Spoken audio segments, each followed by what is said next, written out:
Türkistan Cumhurbaşkanımız Abdülhamid Burak.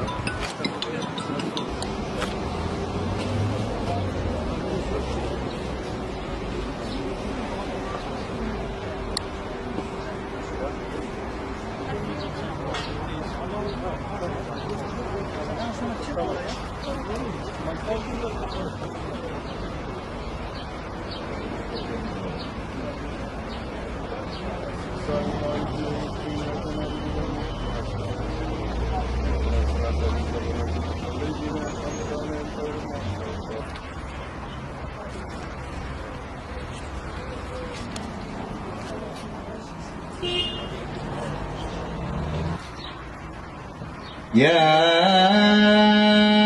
أيها الذين آمنوا استعينوا بالصبر والصلاة قولوا لمن يقتل في سبيل الله أموات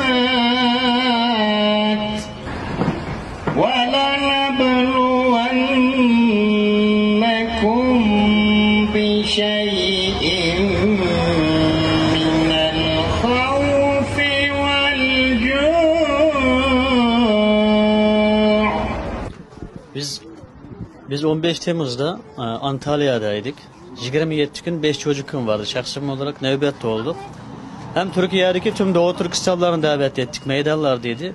Ama bana dün oldu gibi. Burada şehitlerimizden, 15 Temmuz şehitlerimizin mazarı ziyaret ettim. Çok duygulandım. Onlar hayattır. Şehitler ölmez, vatan bölünmez diyor. 15 Temmuz şehitlerimiz bunu dünyaya tekrar gösterdi. Hem devletinin bölünmediğini. Ben burada hain Darbiç FETÖ'nü lanetliyorum. Bir Müslüman olarak, bir Türk olarak, Türk evladı olarak lanetliyorum. Çünkü Türkler hiç zaman savaştı kaybetmedi, masada kaybetmedi. İçimizdeki hain FETÖ gibi hainler yüzünden kaybetti. Osmanlı Devletimiz 630 sene dünya hakim oldular. Aynı FETÖ gibi hainler yüzünden parçalandı.